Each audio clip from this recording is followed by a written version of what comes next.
Iba't iba ang naging reaksyon ng mga motorista kasunod ang pagtaas singil ng toll sa Muntinlupa Cavite Expressway o MCX. Para sa company driver na ito, wala po tayong magagawa dyan, ma'am. Kasi ito talagang laging way namin eh. Kasi yung biyahe po namin papuntang Caloocan eh. Doon po yung trabaho po namin. Kaya araw-araw, ganun po ang way namin. Kaya wala tayong magagawa. pero sa iba, lulunukin na lamang raw nila ang taas presyo kapalit ng ginhawa sa biyahe sa paggamit ng MCX. Okay lang naman kasi mabilis lang naman yung pag dyan dumadaan. Siguro mga less than an hour, nandun na ako. Epektibo na ngayong araw ang dagdag singil ayon sa Toll Regulatory Board. Tumaas na ng piso ang toll fee para sa mga Class 1 vehicles kagaya ng kotse at jeep. 2 piso naman para sa Class 2 vehicles o yung mga bus at truck. At 3 piso naman ang taas singil para sa Class 3 vehicle gaya ng trailer trucks.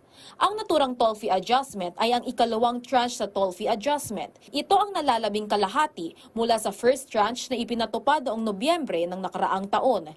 Kilala ang MCX bilang shortest toll road sa bansa. Layo ng 4 na kilometro na expressway na maibsan ng traffic sa Muntinlupa, Las Piñas at Cavite. Dumadaan ito mula Alabang Interchange at lalabas sa Daang Hari, Cavite. Vel Custodio para sa Pambansang TV sa Bagong Pilipinas.